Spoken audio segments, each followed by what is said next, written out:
Snow was falling over Cedar Hollow, slow and silent, the kind of snow that hides secrets under its white blanket.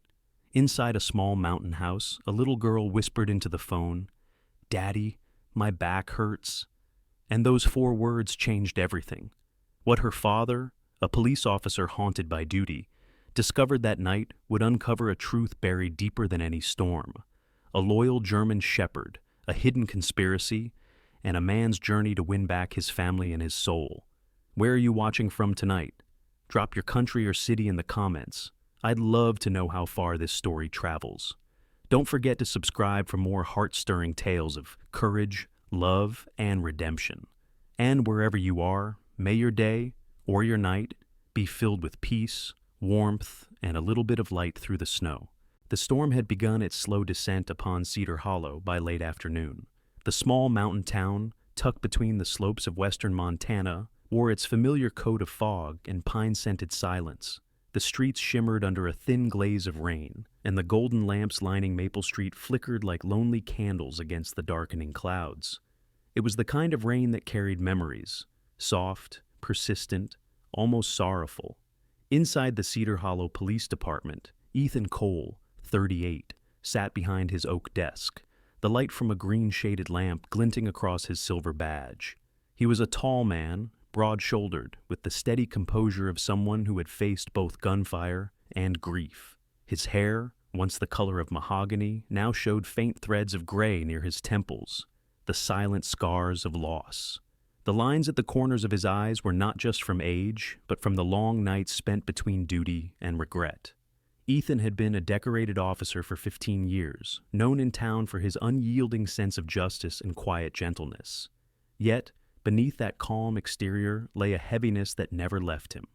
The absence of his first wife, Amelia, who died in a car accident 4 years earlier. Her laughter still echoed faintly in the corners of the house he could never quite call home again. When he married Carla, a 33-year-old real estate consultant, it was less from love and more from exhaustion. Carla was strikingly beautiful, tall, slim, with pale hair always styled to perfection and eyes the color of cold steel. Her beauty was a mask for something brittle inside. Once warm and ambitious, a failed business venture in Seattle had hardened her. Now she moved through life as though she were still fighting invisible wars against her own disappointment. To the neighbors, she was polite, charming, and distant. Always busy, always out. To Ethan, she was a presence that filled rooms, but not hearts. As the rain grew heavier, Ethan's phone buzzed. The clock on the wall read 5:37 p.m. The precinct was still humming, with end-of-shift chatter. Sergeant Lopez, a broad-shouldered man with a perpetually kind grin, waved goodnight. "You heading out, Chief?" Ethan nodded absently. "Soon, just need to finish the report." He leaned back, rubbing his temples. His mind drifted to home, to his daughter Lily, 8, and little Benji, only 3. Lily had Amelia's quiet intelligence, with chestnut brown hair that framed a small, serious face. She was mature for her age, often too much so, as though she'd been forced to grow up faster than she should have. Benji, on the other hand, was the spark, round-cheeked, golden-haired, full of clumsy laughter. The two were inseparable, though Ethan often missed the small moments that bonded them, lost in the long hours of patrols and paperwork. And then there was Ranger, his canine partner turned family dog. A 6-year-old German shepherd with golden tan fur and a dark saddle, marking along his back. His eyes, a rich amber, carried intelligence and a weary nobility. Ranger had once been Ethan's lifeline during late-night chases and dangerous rescues. But after an explosion during a drug raid left the dog limping slightly on his right hind leg, Ethan retired him. Now, Ranger guarded the home instead of the streets, a soldier turned sentinel. Ethan sighed, staring at the rain streaking the window. "Another long night, boy," he murmured under his breath, thinking of the dog waiting by the door at home. Just then his phone vibrated again. Unknown number. Then, before he could answer, it switched to his personal line. Lily.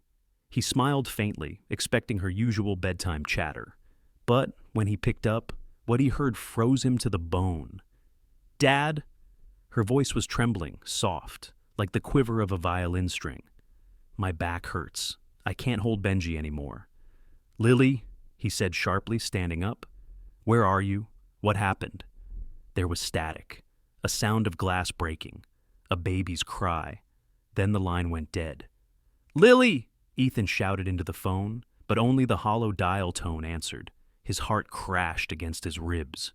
The other officers turned to look as he grabbed his jacket. "Cole, what's wrong?" Lopez called out. "My kids," Ethan rasped. "Something's wrong." Within seconds, he was in his cruiser, the engine roaring as he sped into the storm. The wipers struggled against the pounding rain. Lightning split the sky, revealing glimpses of the forested road ahead. He tried calling again, once, twice, 10 times. No answer. Only the rain and his pulse thundering in his ears. At the end of Cedar Ridge Lane stood the Cole residence, a modest 2-story wooden house with white shutters and a wraparound porch. It had always looked peaceful, framed by tall pines and the distant hum of the river. But tonight, the porch light flickered like a dying heartbeat. The front door was ajar, swaying slightly in the wind. Ethan pushed it open and stepped inside. "Lily!" he shouted. "Benji!" The house was in chaos. A glass vase shattered on the floor. The kitchen lights flickered. Milk spread across the tiles, mixing with rainwater that dripped from the open window. And there, in the middle of the kitchen floor, he saw her. Lily was on her knees, her small hands gripping a towel, trying to wipe the spill. Her shirt was soaked through. Strands of hair clung to her forehead. Benji clung to her neck, sobbing softly. Ranger stood beside them, ears pinned, tail low, letting out a low, anxious whine. Ethan froze for a heartbeat. The sight was too human, too fragile. Then he rushed forward, dropping to his knees beside her. "Sweetheart, what happened?" Lily looked up, startled, her face pale and trembling. "I didn't want Mom to get mad. I tried to clean it." Her voice broke. "I just couldn't hold Benji anymore." He gathered her into his arms. Her small body was burning hot with fever. Her hands were sticky with milk and soap, her wrists faintly bruised from overexertion. Ethan's voice cracked. "You don't have to do this. You hear me? You don't have to." Ranger circled them, sniffing anxiously, letting out a deep chuff, a sound of relief and sorrow. When the paramedics arrived minutes later, Ethan refused to let go of his daughter's hand. As they carried her to the ambulance, Lily's eyelids fluttered. "Daddy, don't leave again," she whispered. Outside, the rain turned to sleet. The sound of sirens faded down the mountain road. Ethan stood in the doorway long after the ambulance disappeared, his uniform drenched, the badge on his chest reflecting the red-blue lights of his cruiser.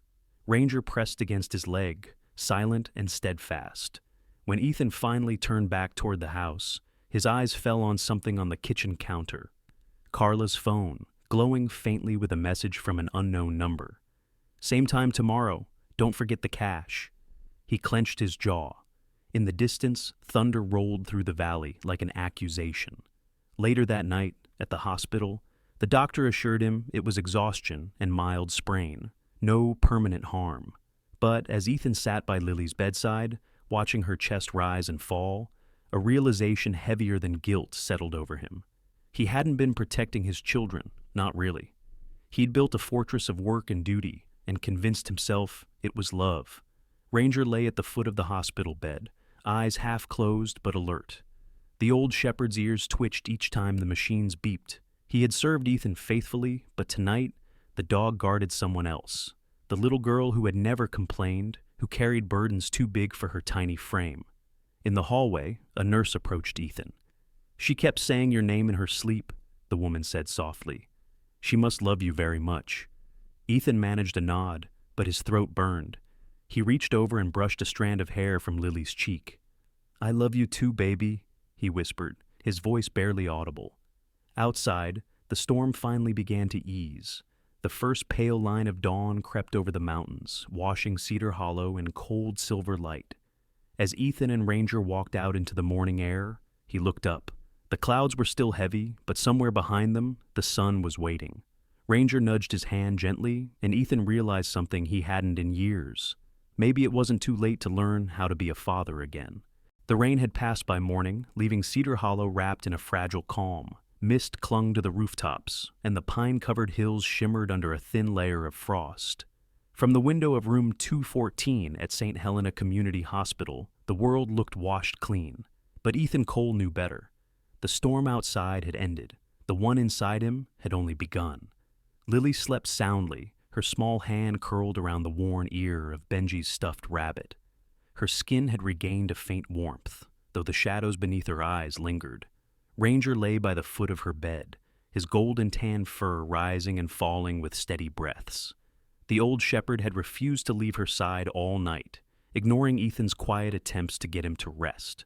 There was something sacred about the sight, the loyal sentinel, and the child he guarded as if she were the last pure thing in a world gone dim. Ethan sat by the window, uniform jacket draped across his knees, the badge at his chest dulled by sleeplessness. His reflection in the glass was that of a stranger, weary eyes, rough stubble, and the unmistakable guilt of a father who had not seen what was in front of him. He thought of the text he'd found on Carla's phone, of the nights she'd claimed to be at the spa, of the way she flinched whenever Lily entered the room. Something dark stirred in his chest, but he didn't yet have the strength to name it. A soft knock came at the door. A nurse stepped in, Marilyn Turner, mid-50s, round-faced with gentle eyes magnified by thick glasses. Her graying auburn hair was tied back loosely, and her voice carried the kind of warmth that only came from years of tending to the fragile and the forgotten. "She's stable," Marilyn said quietly, checking the IV line. "Kids that age bounce back quicker than we expect." Then, after a pause, she glanced at Ethan. "But she's been under stress for a long time, hasn't she?" Ethan hesitated. "I didn't notice." Marilyn looked at him, not unkindly. "That's the thing about love, officer. Sometimes it's blind until something breaks." When they were discharged later that day, Lily clung to Ranger's neck as Ethan carried her to the car. Benji, half asleep in his car seat, murmured something about pancakes. For a moment, everything felt almost normal. But as the cruiser turned down Pine Grove Avenue toward home, a heaviness crept back in. The house stood quiet under the afternoon sun, too clean, too perfect. Carla wasn't home. A note on the counter read, "Had an early meeting with clients in Missoula, back tonight." C. The handwriting was elegant but rushed, the kind of script used to disguise disinterest. Ethan crumpled it, tossed it into the trash, then glanced at Ranger, who tilted his head as if to ask whether they were truly alone. While the children rested upstairs, Ethan turned on the home security system, a series of cameras installed years ago when the department gave him the discount. The footage loaded slowly. He sat at the kitchen table, the smell of disinfectant still heavy in the air. On the screen, yesterday unfolded again. Lily balancing a bowl of milk, Benji toddling after her, Carla's voice faint in the background, sharp as a knife. "If you spill that again, you'll clean it yourself." The clip skipped forward, Lily kneeling, wiping the spill, Carla's heels clicking across the floor, then the door slamming shut. The camera caught Lily flinching even after silence fell. Ethan's jaw tightened.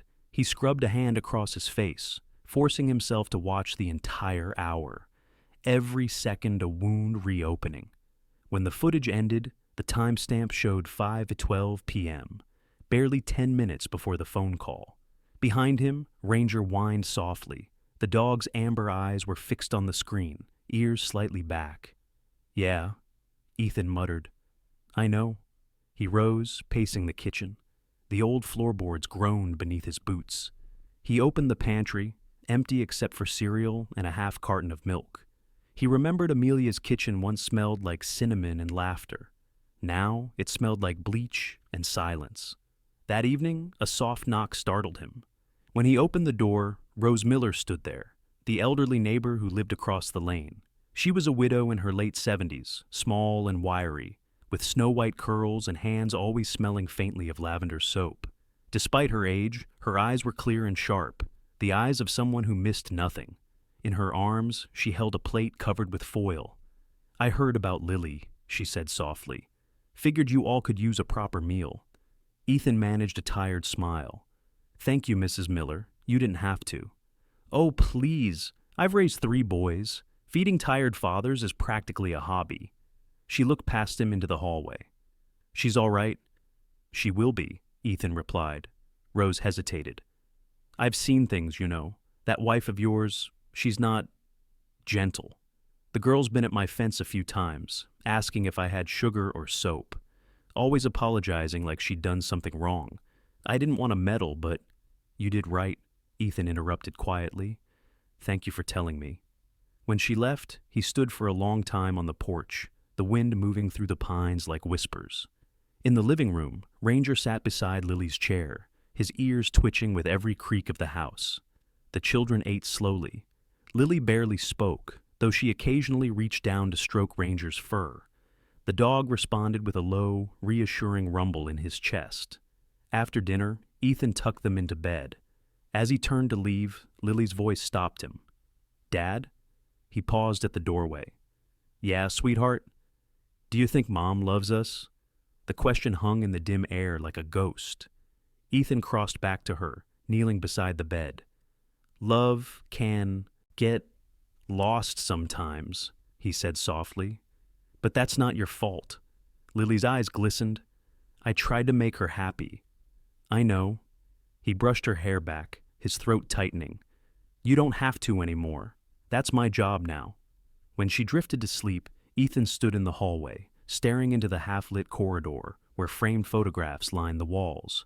One of them, a family picture taken last Christmas, caught his eye. Carla's smile looked perfect, but Lily's was forced, her little shoulders slightly drawn. He had missed it then. He wouldn't again. In the quiet that followed, Ranger padded up beside him, nudging his hand. Ethan knelt, scratching behind the dog's ear. You saw it too, didn't you? He murmured. Ranger tilted his head, a soft whine rumbling low. It wasn't an answer, but it was enough. Later, unable to sleep, Ethan wandered into the living room. Moonlight poured through the curtains, pooling over the floor. Something glimmered near the coffee table, a piece of paper, folded twice. He picked it up. It was one of Lily's drawings, 3 figures beneath a crooked sun. A woman with no face, a man holding a small child, and beside them, a dog painted in careful shades of brown. In the corner, written in a child's careful scrawl, When it rains, Ranger stays. Ethan stared at the drawing until the lines blurred. Ranger's reflection shimmered faintly on the glass door, his head resting on his paws. Outside, the lamplight flickered once and steadied, as if refusing to surrender to the dark. Ethan sat down heavily, the paper trembling in his hand. Tomorrow, he would find out who Carla had been meeting. Tomorrow, he would stop pretending not to see. But tonight, he simply whispered into the stillness, I'm here now, Lily. I promise. Ranger stirred, lifting his head toward the sound. For the first time in years, Ethan felt that his words meant something again. The following week unfolded like a fog that refused to lift. The days in Cedar Hollow grew colder, though spring was technically only a month away. The frost lingered on the branches longer than it should have, and the river that ran behind the coal house seemed slower, quieter, as if it too held its breath. Inside the house, silence had become a kind of tenant, polite but suffocating. Ethan had begun coming home earlier from the station, something his officers noticed but didn't question. Cedar Hollow was small enough that everyone knew when something was wrong, yet too polite to ask. Every evening, he parked the cruiser in the same spot, stepping out to the faint scent of pine and the low whine of Ranger greeting him from the porch. The German Shepherd had returned to his old habits, patrolling the yard twice before resting at the front steps. He was lean, powerful despite the faint limp and the faint scar along his flank, a remnant of the explosion years ago, caught the porch light whenever he moved. Carla's car was often absent. On the rare evenings she returned before dark, she would move through the rooms as if she were an uninvited guest. Her perfume always arrived before she did, floral, expensive, cloying, and it hung in the air long after she'd gone upstairs. Ethan had noticed that her laughter, once crisp and warm, now sounded forced, brittle. One night, after putting Lily and Benji to bed, Ethan poured himself a cup of coffee and sat in the kitchen, listening. Somewhere upstairs, the faucet dripped. From the window, the reflection of the living room shimmered. The television flickered to an empty channel, soundless snow. Ranger sat by the back door, alert, head slightly tilted. Then the sound came. faint outside. Tires on gravel. A car pulling into the drive, headlights sweeping briefly across the curtains. Carla's voice, low, almost whispering, followed by a man's laugh. Ethan's hand tightened around the cup. He moved quietly to the window. Through the thin curtain, he saw her, a dark silhouette leaning against the car door. The man she spoke to was unfamiliar, tall, well-dressed, perhaps mid-40s, with slicked black hair and the casual arrogance of someone who never feared being caught. He handed her a small envelope, their fingers brushing deliberately. Carla looked both nervous and relieved. Then, as if sensing eyes on her, she glanced toward the window. Ethan stepped back quickly. By the time he opened the door, the man's car had vanished down the road, its taillights fading into the fog. Carla was already inside, removing her heels with practiced grace. "You're up late," she said without looking at him. "So are you," Ethan replied. "Business dinner?" she murmured. "You know how it is." "Whose business?" Her eyes flicked up, sharp, challenging. "Don't start." Ranger growled softly from the hallway. Carla turned to glare at him. "That animal's getting bold," she said. "You should have left him with the department." "He's family," Ethan said flatly. She gave a tight smile. "Of course he is." That night, Ethan lay awake beside her, listening to the steady rhythm of rain tapping the roof. Carla's breathing was slow even. He stared at the ceiling until the shapes of shadows began to shift into questions he couldn't answer. The next morning, Ethan called in a favor. His friend Marcus Hale, a retired detective in his 60s, owed him more than one. Marcus had the wiry frame of a man who'd lived too long on coffee and instinct. His silver hair was perpetually uncombed, his trench coat older than most officers in the precinct. But his eyes, sharp blue, tired but unclouded, still carried the edge of the man who once broke a child trafficking ring outside Billings. "You never call unless something's rotting," Marcus said through the receiver. "What's eating you, Cole?" "I need a name," Ethan replied. "Tall guy, dark hair, mid-40s, drives a black Lincoln, license starts with 8K5. Met my wife outside the house last night." A pause. Then Marcus exhaled. "All right, I'll see what crawls out of the shadows." 2 days later, Marcus called back. "Name's Darren Voss, used to be in commercial real estate. 2 years ago, got caught in a money laundering mess out of Helena. Charges dropped, but his company folded. Rumor is he's been doing quiet cash deals ever since. Properties, hush transactions, that kind of filth. Your wife's name is on one of his shell companies." Ethan's stomach turned cold. "You're sure?" "I don't drink that early in the morning, Cole. Be careful. Men like him don't play fair." That evening, while Ethan was still processing what he'd heard, Lily came down the stairs carrying a folded piece of paper. "Dad," she said softly, "can I show you something?" She was still pale from her recent illness, her small frame lost inside one of Ethan's old flannel shirts. Ranger followed her, tail wagging faintly. She unfolded the paper. It was a letter addressed to Mom. The handwriting was hers, careful, uneven. "Dear Mom, I'm sorry I make messes. I'll try to be better. Please don't be mad when I spill milk. I'll help Benji more. Love, Lily." Ethan's heart cracked. "Where did you get this?" "I wrote it last week," she whispered. "I was going to give it to her, but she didn't come home." He crouched down and hugged her. "You don't ever need to apologize for being a kid." Ranger pressed closer, resting his muzzle against Lily's arm. She smiled faintly, burying her fingers in his fur. "Ranger doesn't like when she yells," she said simply. "He hides under my bed, but he always comes back." After putting the children to sleep, Ethan stood by the window again. The house felt wrong, like a theater after the audience had left. Perfectly arranged, utterly lifeless. Every surface gleamed, every picture frame was aligned. But there was no breath, no warmth. It was, he thought, a house that had forgotten how to breathe. Later that night, Ranger began to bark, deep, urgent barks that came from the yard. Ethan grabbed his flashlight and hurried outside. The beam cut through the mist to the tree line behind the house, where Ranger stood rigid, tail stiff, ears forward. He was staring toward the slope that led down to Cedar Lake. Something glinted among the rocks, metal catching the light. Ethan moved closer, his boots crunching over the frost. It was a silver bracelet, small, delicate, engraved with the initials CB Carla Blake. He pocketed it, glancing toward the lake. Across the water, faint headlights blinked once before disappearing. Someone had been there, watching. The next morning, Carla was gone again. No note this time. Ethan searched her drawer and found a receipt from a diner near the lake, time-stamped past midnight. He sat down heavily, the bracelet still in his hand. Ranger lay at his feet, eyes trained on him, as if waiting for a command. "Not yet, boy," Ethan murmured, "but soon."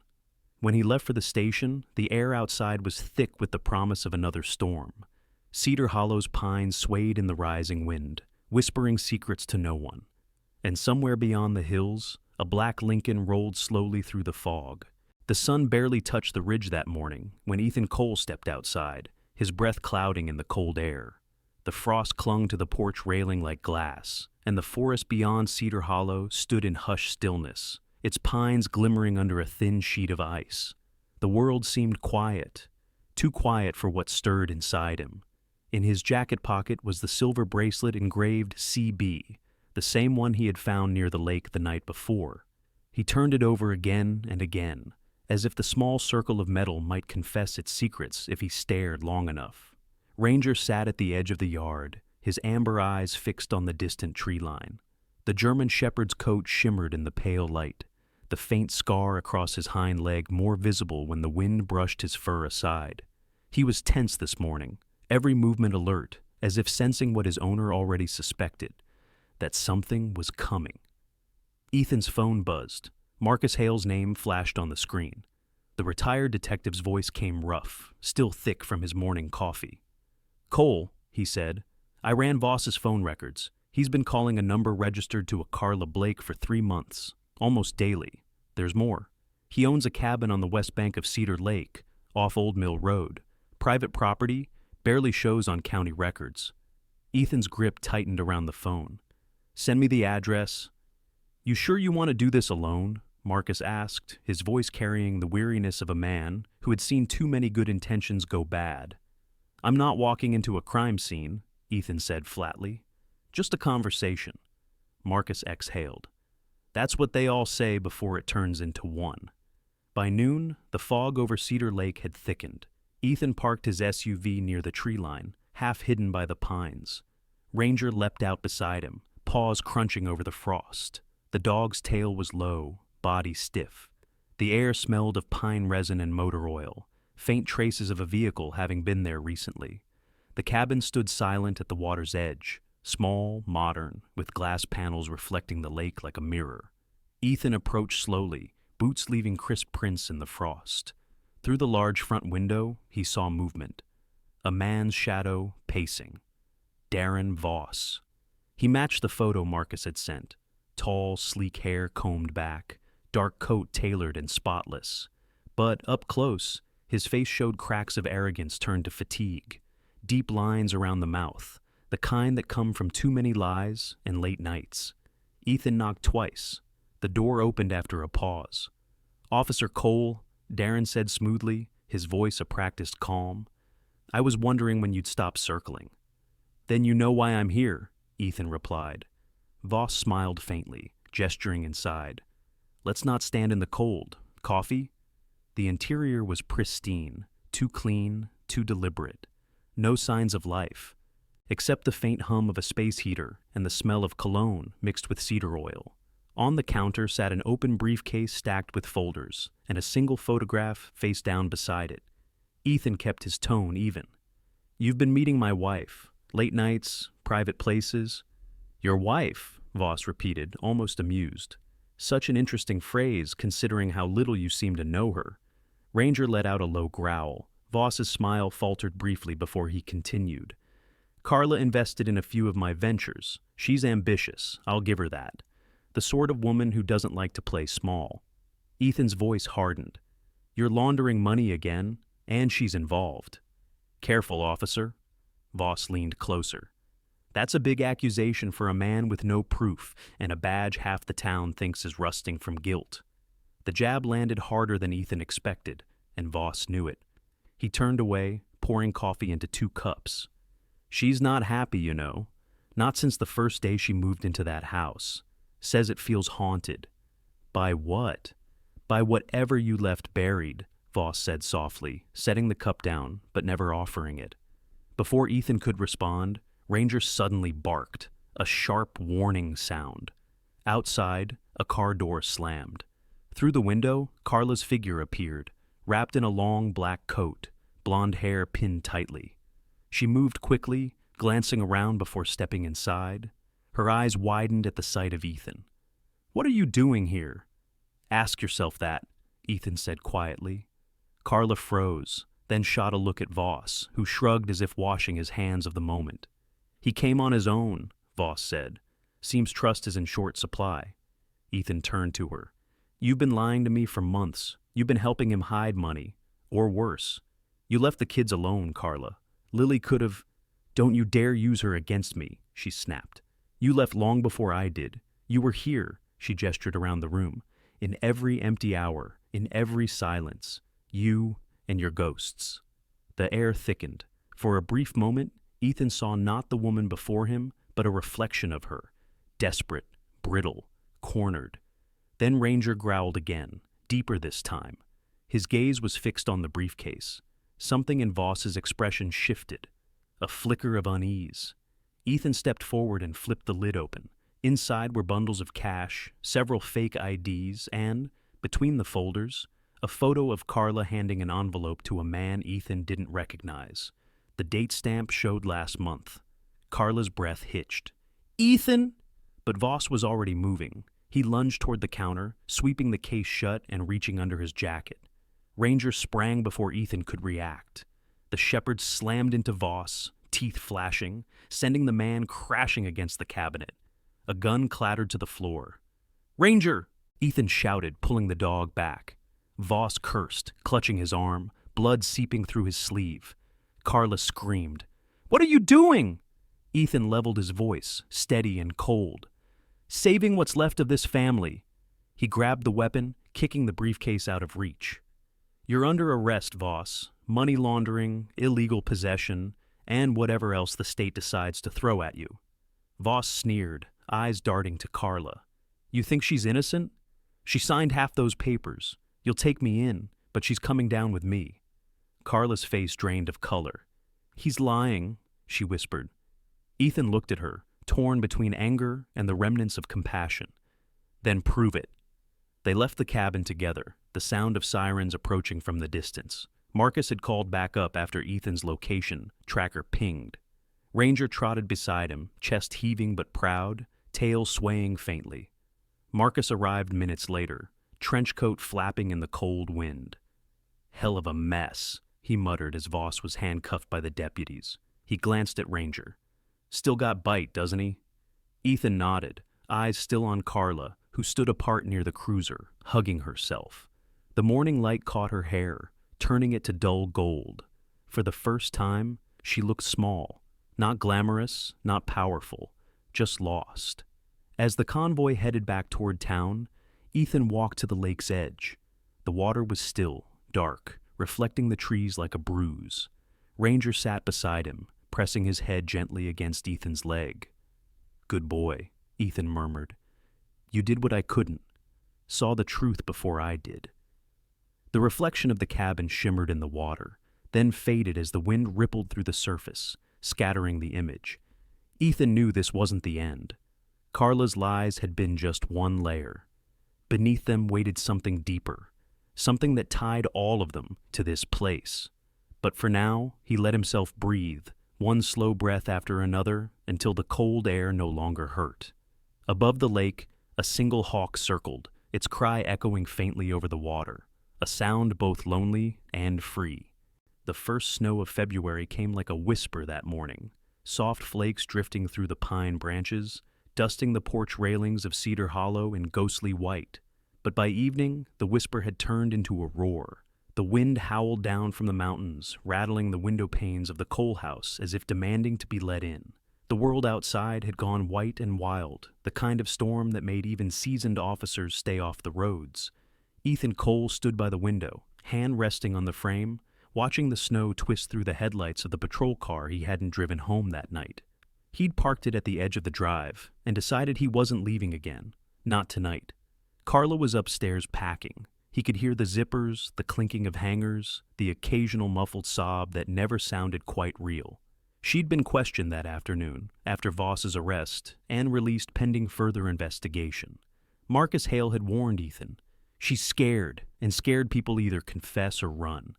Ethan didn't know which one she'd choose, but the sound of her suitcase made it clear enough. Ranger lay near the fireplace, his thick coat gleaming in the flickering light. His right ear twitched each time the wind hit the house. He was older now, the gray around his muzzle more pronounced, but his eyes remained sharp, always watching, always aware. When Ethan moved, the dog followed, his head low and steps soft against the wood floor. Upstairs, Carla appeared at the top of the staircase. She wore a black wool coat over a pale turtleneck, her blonde hair tied tightly in a bun. Her lipstick was the same crimson she wore the first time he met her, a color that looked more like armor than beauty. "I'm leaving," she said, her voice flat. "You won't stop me." Ethan didn't move from where he stood. "Where will you go? The storm's getting worse." "Anywhere but here." She looked at him, eyes flickering with something between fear and defiance. "I can't breathe in this house anymore." He almost laughed, bitterly, quietly. "Neither could I, but I stayed." She turned away, brushing past him toward the door. "That's the difference between us," she murmured. "You stay and let things rot. I leave before they do." The door slammed against the wind, then shut. Snow swirled into the hallway for a brief second before the latch clicked. Ethan stood in silence, listening to the storm swallow her footsteps. He didn't chase her. He couldn't. From the staircase, a small voice broke the quiet. "Dad?" Lily stood in her pajamas, her hair a tousled mess. Benji's stuffed rabbit clutched to her chest. She was trembling, not from cold, but from the sound of her mother's departure. "Is she gone again?" Ethan crouched down, meeting her eyes. "She'll be gone for a while, sweetheart, but we're safe." Lily's lips trembled. "Why does she hate us?" "She doesn't," Ethan whispered, though he wasn't sure he believed it. "She just doesn't know how to stay." That night, the storm intensified. Snow piled against the windowsills, and the world outside disappeared into a wall of white. Ethan made cocoa for the children and lit every lamp he could find. The soft glow filled the rooms with a fragile warmth. Lily sat beside the fire with Ranger, tracing her finger along the dog's collar tag. "When I grow up," she said suddenly, "I want to help animals, like a vet, so no one ever hurts them again." Ethan smiled faintly. "You'd be great at that." She looked up. "Will you help me?" "Always." Later, when the children had fallen asleep, Ethan checked the locks, then returned to his desk to review the police files Marcus had dropped off. Statements from Voss's interrogation. One line caught his eye. "Transactions extended beyond state lines. Cedar Hollow used as safe transfer zone." Ethan frowned. The implication was clear. The cabin had been just one piece of something larger. Ranger lifted his head suddenly, ears pricking toward the back of the house. Ethan froze. Through the wind's howling came a new sound, a faint thud, then another. Someone outside. He grabbed his flashlight and his sidearm. "Stay," he told Ranger quietly, but the dog rose anyway, tail low, eyes gleaming. The back porch door creaked open under the storm's pressure. The beam of light cut through the snow, shapes of trees bending in the wind, the fence half buried, and beyond it, movement. Ethan stepped down the steps, boots sinking deep into the drifts. The figure was stumbling through the yard. A woman, coat torn, snow tangled in her hair. Carla. "Carla!" he shouted over the wind, rushing forward. She collapsed into his arms, her skin ice cold. Blood streaked her forehead. "They were waiting," she gasped. "Voss wasn't working alone. There's someone else." Her voice broke into a cough. Ethan half dragged, half carried her inside. He laid her on the couch as Ranger paced near the door, hackles raised. "Who, Carla? Who's out there?" She shook her head weakly. "You don't understand.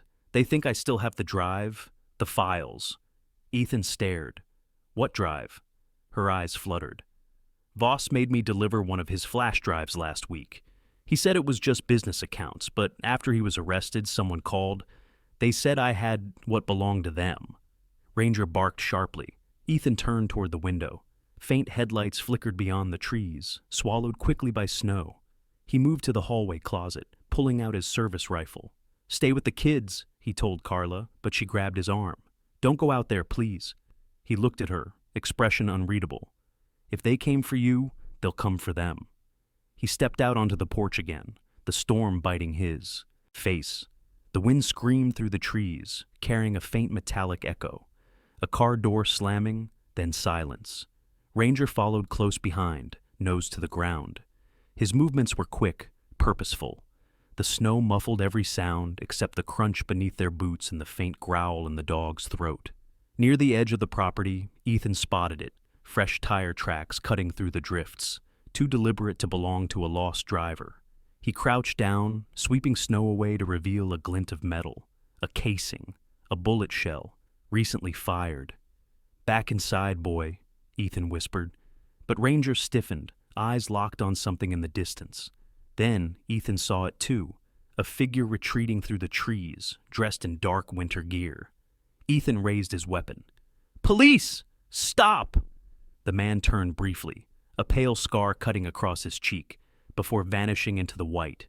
2 shots cracked through the night, muffled by snow. Ethan hit the ground, Ranger leaping in front of him, barking furiously. The figure disappeared.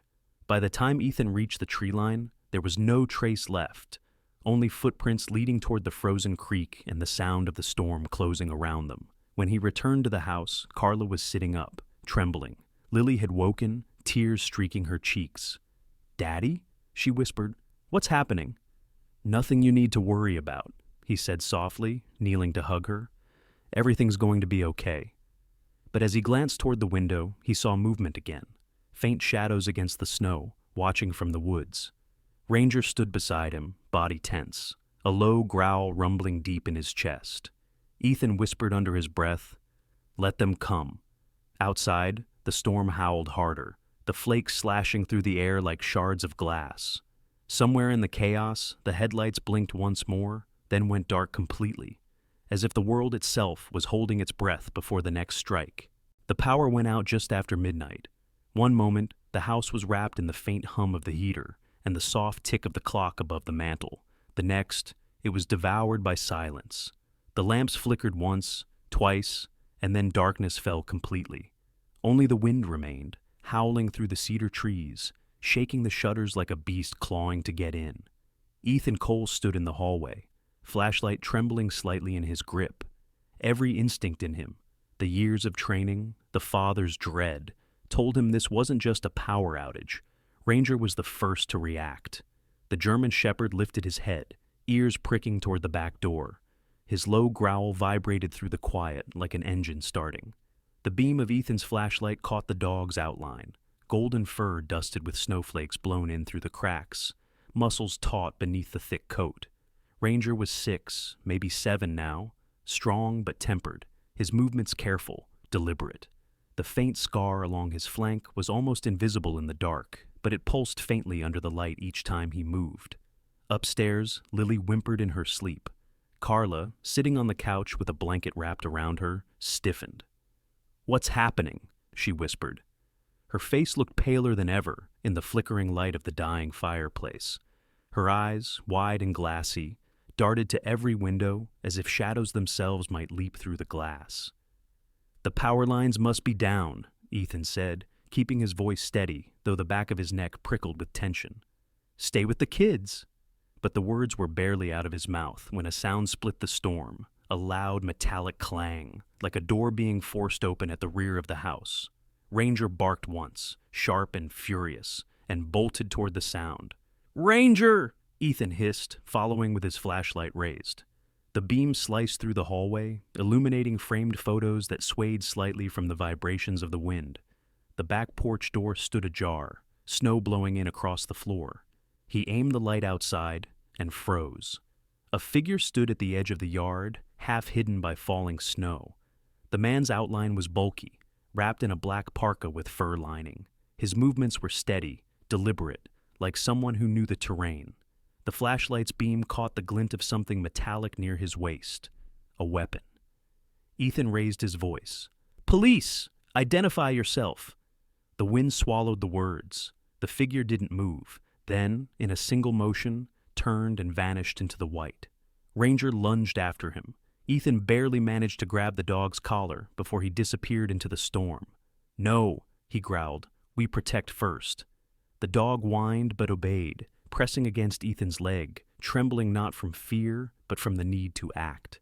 When he turned back toward the house, Carla stood in the doorway, clutching Lily in her arms. The child's face was pale, her hair sticking to her forehead in damp curls. "He's here for the drive," Carla said in a hoarse whisper. "He won't stop." Ethan scanned the living room quickly. "Where is it?" "I told you, I don't have it," she cried. "I hid it after Voss called. I didn't want anyone to find it, not even you." Ranger barked sharply, spinning toward the stairs. The sound of glass shattering came from above, Lily's room. Ethan shoved Carla behind the couch. "Stay down," he barked. He took the stairs 2 at a time, gun drawn, flashlight cutting through the dark. The hallway upstairs glowed faintly blue from the reflection of snow through broken glass. The window at the end had been smashed inward, shards scattered across the floor. Then he saw movement, a dark shadow slipping through the doorway opposite. Ethan swung the flashlight toward it. The beam caught the flash of a mask, the glint of a gun. A shot exploded through the narrow hall, deafening in its closeness. Splinters erupted from the wall beside him. Ethan ducked behind the corner, returning fire. The intruder cursed, retreating through the broken window and vanishing into the storm again. When he rushed into Lily's room, the sight stopped his breath. The little girl was curled in the corner, clutching Ranger's collar. The dog stood over her, teeth bared, growling at the broken window. Ethan dropped to his knees. "You okay, baby?" She nodded shakily, tears streaking her cheeks. A thin cut ran along her arm, where glass had grazed her. "It's okay, Daddy," she whispered, voice trembling. Ranger didn't let him in. Ethan pressed a hand to his chest, steadying his breathing. He looked at the window, at the snow swirling into the room like white smoke. Whoever that man was, he'd known exactly where to go. Downstairs, Carla was crying again, words tumbling out in pieces. He called himself Harlow. Said if I didn't give him the drive, he'd come for Lily next. "Who is Harlow?" Ethan demanded, reloading his weapon. "I don't know. Voss mentioned him once. He said Harlow handled the cleanup." "Cleanup," Ethan repeated quietly, the meaning settling in his stomach like a stone. A sharp knock came from the front door. 3 raps.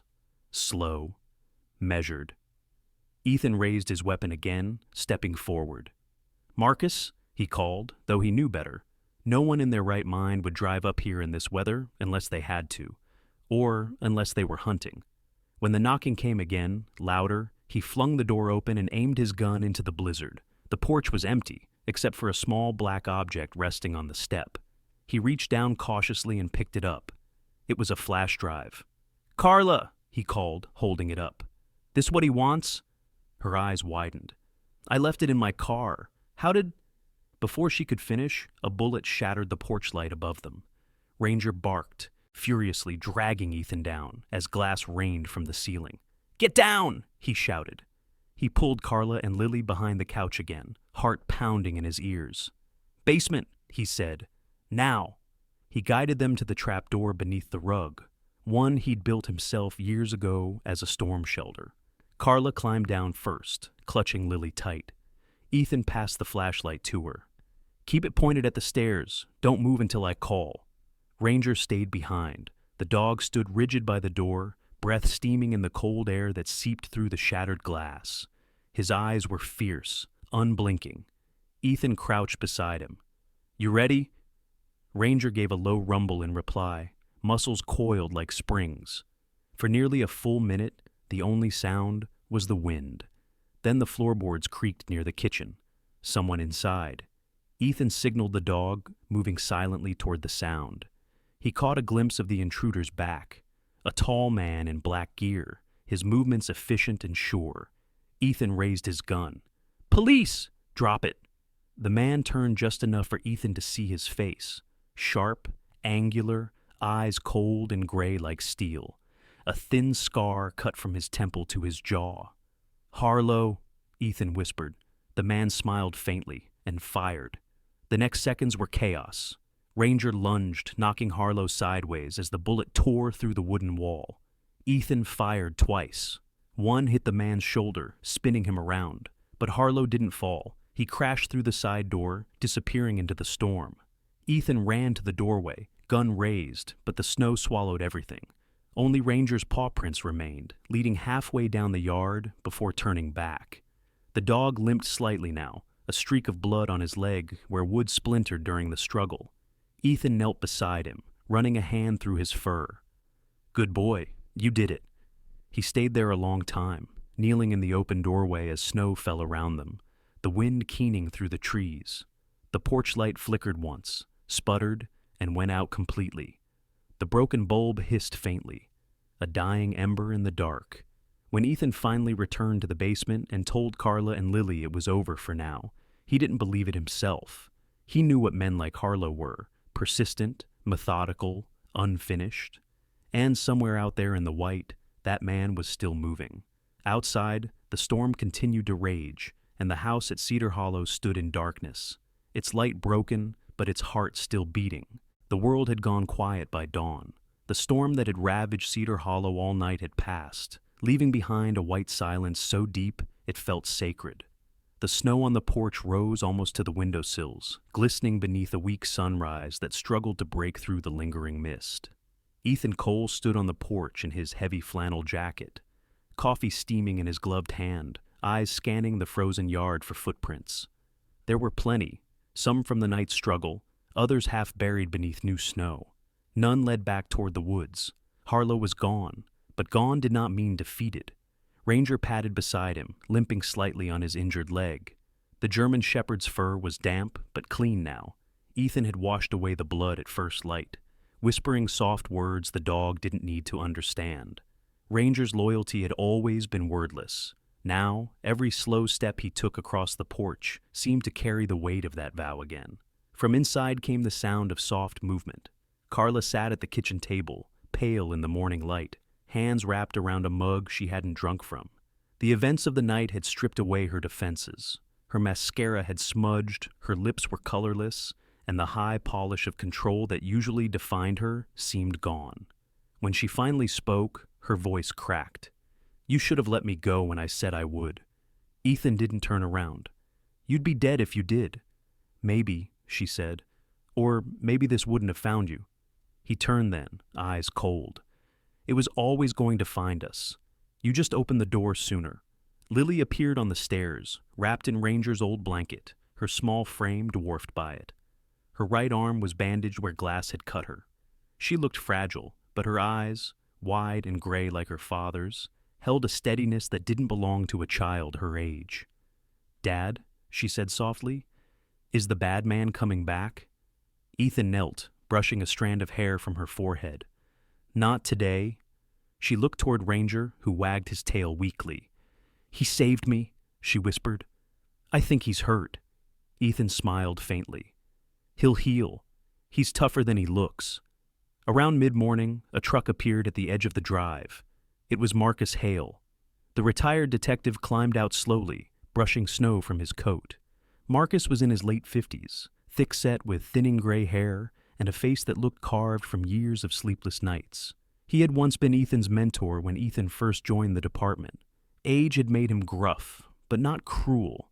His voice always carried a thread of tired compassion, the kind that only came from seeing too many things you couldn't fix. He stomped up the porch steps. "You look like you wrestled a hurricane," Marcus muttered, "and lost half your roof doing it." He glanced at the shattered glass still clinging to the window frame. "So, Harlow made his move." Ethan nodded. "Did you run his prints?" "Yeah, they match a ghost, ex-military contractor. Worked for a private firm out of Denver called Norcross Security. They folded years ago, but some of their files were sealed. Guess who was funding them?" "Voss," Ethan said quietly. Marcus grunted. "Right. And Voss was small fry. Harlow's the one they sent to clean loose ends. The fact that he showed up here means there's still something worth cleaning." Ethan looked down at the flash drive lying on the counter, sealed in a plastic evidence bag. Whatever's on this, it's not just money. Then we find out. Marcus set down his briefcase, pulling out a portable decryption rig, a bulky metal box with cables and an old monitor attached. You still keep that generator in the shed? Ethan nodded. Within minutes, the old engine sputtered to life, and the monitor glowed faintly. Marcus inserted the drive. Lines of encrypted data scrolled across the screen, numbers, coordinates, and one word repeated in the metadata. Project Hail. Marcus froze. That's my name. Ethan frowned. You sure it's not a coincidence? Marcus shook his head slowly. I remember this. 10 years ago, when I was still on the force, there was a file under that code name, an operation involving private contractors and missing federal funds. The investigation was buried before we got near the truth. Who buried it? Ethan asked. Marcus gave a bitter smile. Same people who sign your paychecks, son. Before Ethan could answer, a faint thump echoed outside. Ranger's head snapped toward the window, ears pricked. Ethan's heart tightened. He's back! Marcus rose, hand resting near his holster. No, Ethan said quickly. Footsteps are too light. He opened the door cautiously and saw a woman standing at the gate. She was wrapped in a brown winter coat, snow tangled in her dark hair, a notebook clutched to her chest. Her face was sharp, freckled, mid-30s, with the look of someone who had lived most of her life chasing stories others wanted buried. Detective Cole? She asked, breathless. My name's Sarah Delaney. I'm a journalist with the Mountain Ledger. We need to talk. Sarah had driven through the storm from Denver after receiving a tip about the Voss case. Her blue sedan was half buried in snow. Her eyes were keen and restless, darting over Ethan, Carla, and the damage around the property. I've been following the trail of Norcross security for months, she explained quickly, stepping inside at his nod. When Voss was arrested, I knew Harlow wouldn't be far behind. He's done this before, eliminating anyone tied to the leaks. Marcus eyed her warily. And you're what? Another leak waiting to happen? Maybe, she said dryly. But unlike you, I don't carry a badge to hide behind. Ethan stepped between them. What do you know about Project Hail? Sarah hesitated, glancing at the monitor. Enough to know it wasn't a project. It was a cover. Norcross used the name to funnel money through law enforcement accounts. Someone in your department helped. Voss was the accountant. Harlow's the cleanup man. And whoever's still behind it doesn't want that drive decoded. Outside, the wind picked up again, but softer now, the storm's dying breath. Carla shifted uneasily, rubbing her arms. So, what happens to us now? Marcus exhaled. We make this public. If they want to bury us, we drag them into the light first. Sarah nodded. I can help with that. But once this goes out, there's no turning back. Ethan looked around the room. At Lily, half asleep on the couch. At Carla, exhausted but silent. And at Ranger, head resting on his paws, eyes still trained on the door. He thought of the years he'd spent trying to keep his family safe by staying invisible. That illusion had shattered. Maybe it was time to face the light, no matter how much it burned. He turned to Marcus. We leak it, but first, we move the family. Where? Marcus asked.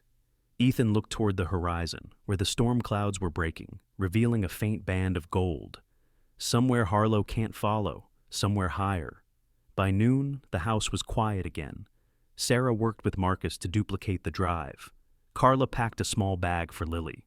Ranger rested near the door, one paw bandaged. The generator hummed softly in the background, a fragile heartbeat keeping them all tethered to the moment. Ethan stood at the window once more, watching as the last flakes fell. For the first time in days, he saw something he hadn't felt in years, the faint outline of hope, fragile but still alive, rising through the thaw. He turned back toward them and said, We leave tonight. Outside, the snow glittered like broken glass under the pale sun. The storm had ended, but what waited beyond Cedar Hollow was a different kind of reckoning. By nightfall, Cedar Hollow lay buried beneath a quiet shroud of snow. The moon hovered low, pale and watchful. As Ethan Cole packed the last of their belongings into the black SUV Marcus had borrowed from a federal contact. The cold bit deep. the kind that burned before it numbed. Inside the vehicle, Lily was asleep, her small head resting against Ranger's thick neck. The German shepherd's breath puffed faintly in the cold air, rhythmic and patient, his paw still wrapped in a clean bandage. Carla sat beside them, expression unreadable, staring out into the white. Sarah Delaney stood near the fence, cigarette glowing between her fingers, her dark hair tied back loosely. The glow of the ember illuminated her sharp features, high cheekbones, tired eyes that had seen too many truths stripped bare. She was the kind of woman who carried stories like ghosts in her pocket. Ethan had learned that much in 12 hours. Marcus loaded the last duffel bag into the back and slammed it shut. "If we're going, we move now," he said, his voice gravelly from too many years of cigarettes and regret. Ethan nodded, taking one last look at the house. The lights inside were still off. The storm had broken the lines completely. It looked hollow now, an empty shell of everything they'd tried to hold together. He turned the key, and the engine rumbled to life. They followed the old mountain road north toward Haven Peak, a small ranger outpost deep in the Rockies that Marcus claimed was off the grid enough to fool God himself. The path wound through miles of pine forest, their headlights cutting tunnels through the mist. The snow was thick and heavy, muffling the sound of the tires. Ethan kept his eyes on the road, jaw tight, hands gripping the wheel until his knuckles whitened. Sarah sat in the passenger seat, flipping through her notebook, pages filled with names, dates, and coordinates. "You sure about this place?" she asked. Marcus leaned forward from the back seat. "I used to train rookies there. Government shut it down a decade ago when the funding dried up. Only a few of us even know it's still standing," Sarah smirked. "Then it's the perfect hiding place." Halfway up the mountain, the wind rose again. Snow cascaded from the trees in glittering sheets, blurring the windshield. Lily stirred in her sleep, mumbling softly, and Ranger pressed closer to her, his fur brushing her arm. Carla reached over and touched Ethan's shoulder. "How much farther?" "Another hour," he said. "Maybe less if the road holds." But fate, as always, had other plans. The sound came first, a distant metallic screech, then a sharp pop. The SUV jerked violently to the side. Ethan fought the steering wheel, swearing under his breath as the vehicle skidded and came to rest against a drift. Steam hissed from beneath the hood. Marcus groaned. "We blew a hose." Sarah looked around nervously. "We're sitting ducks out here." Ethan turned to her, voice calm but firm. "We move on foot. It's safer higher up." He grabbed the emergency bag, slung it over his shoulder, and handed Lily her coat. "You're gonna walk with me, okay, sweetheart?" Lily nodded, clutching Ranger's leash. "Ranger won't leave me," she said. Ethan smiled faintly. "He never will." They set off into the trees. The trail was steep, and the snow came up past their boots. The forest was utterly still, except for the crunch of their steps and the occasional sigh of wind through the branches.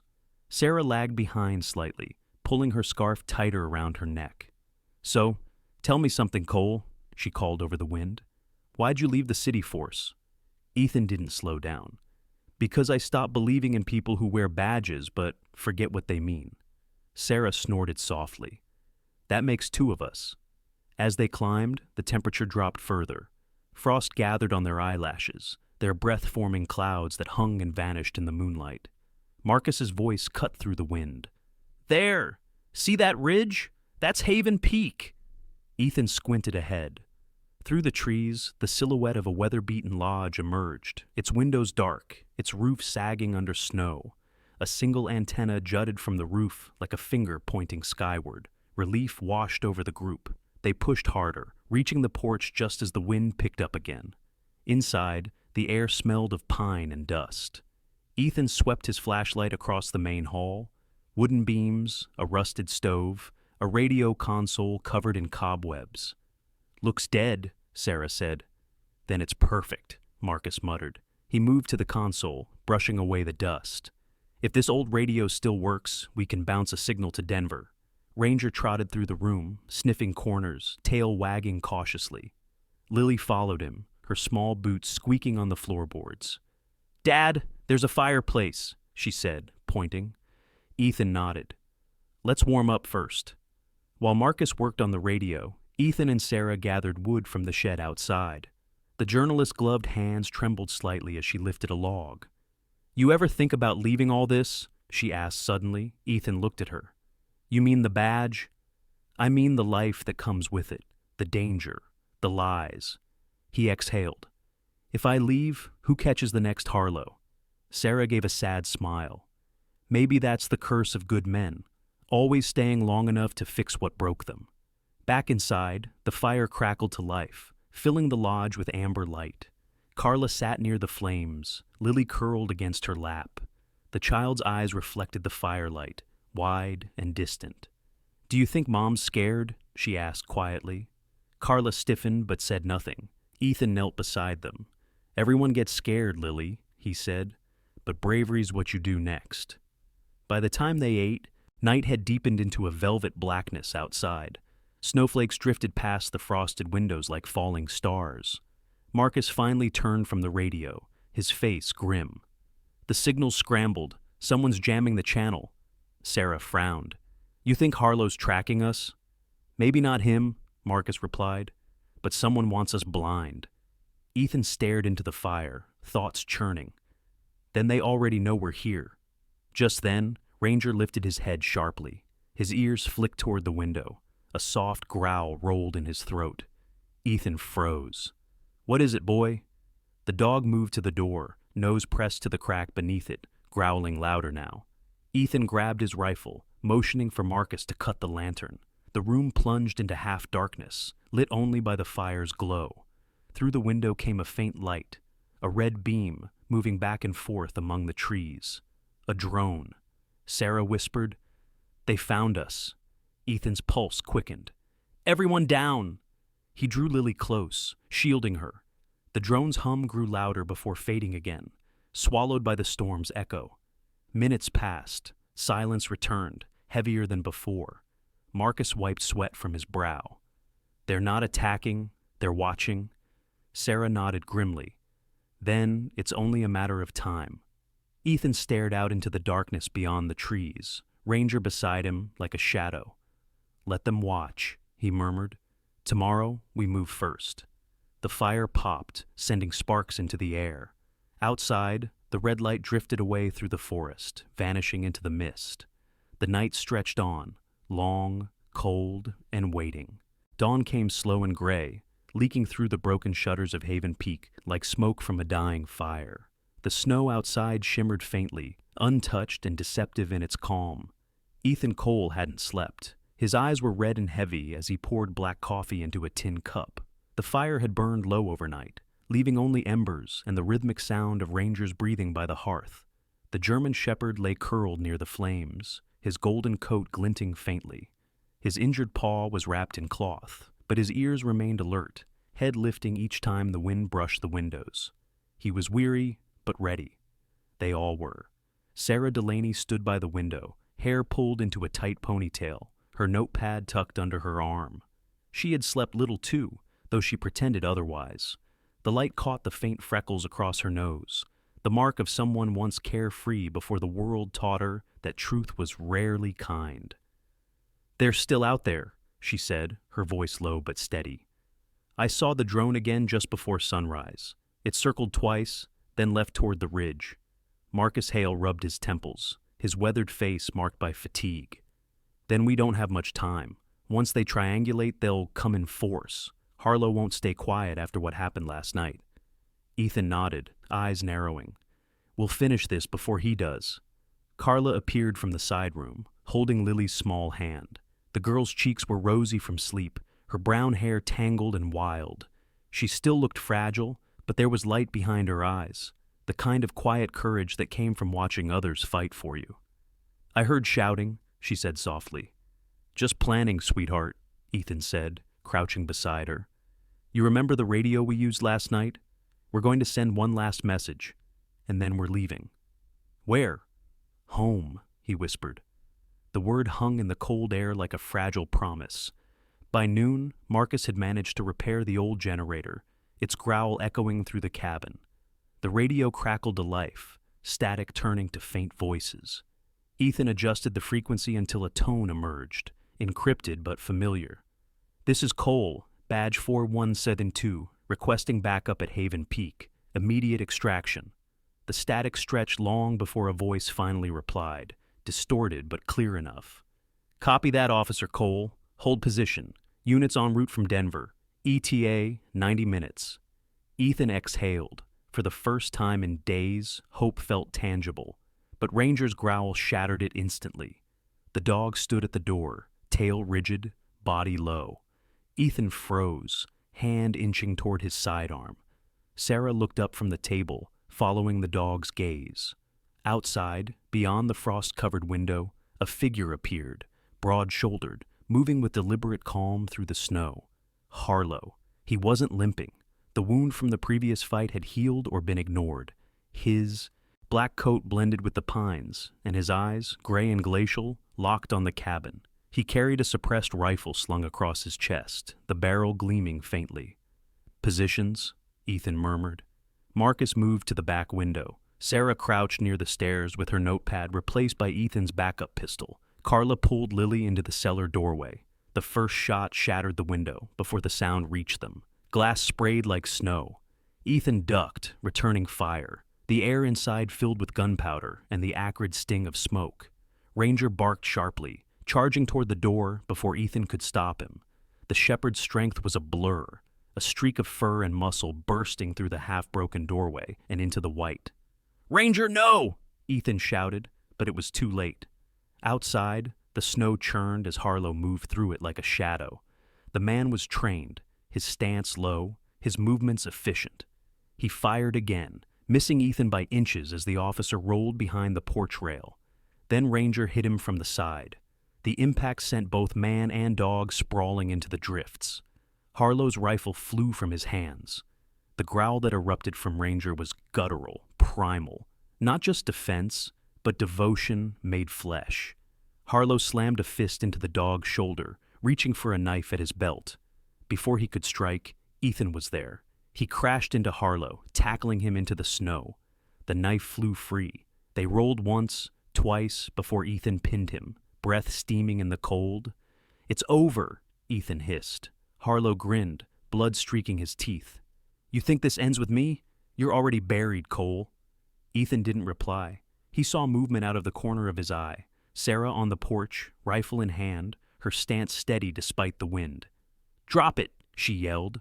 But Harlow's hand went to his jacket pocket instead, pulling something small and metallic. Ethan recognized it instantly. A detonator. "No!" Ethan lunged, grabbing Harlow's wrist. The two struggled, hands locked around the trigger. The snow exploded beneath them as Ranger lunged again, biting down on Harlow's arm.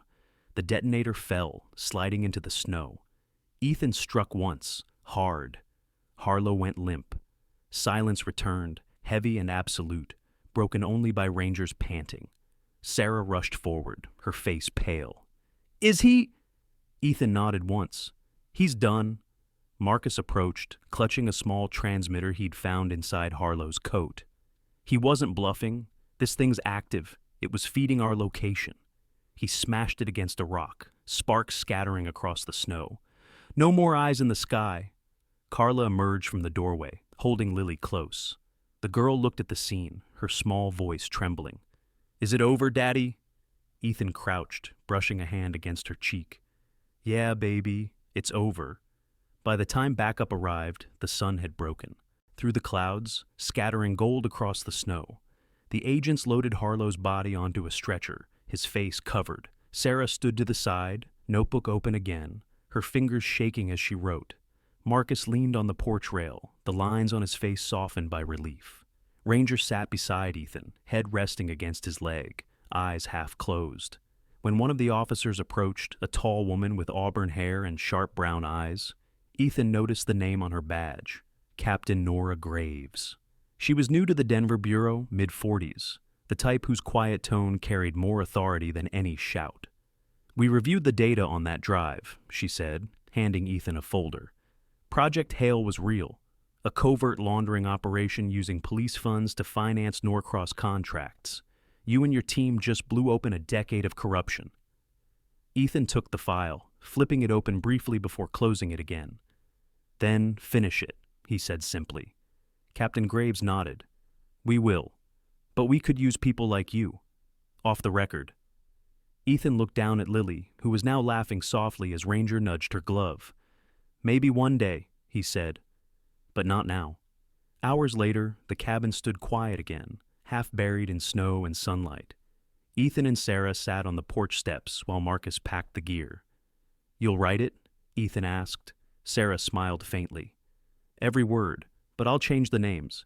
Maybe call it The Fire Beneath the Snow. Sounds poetic, don't you think?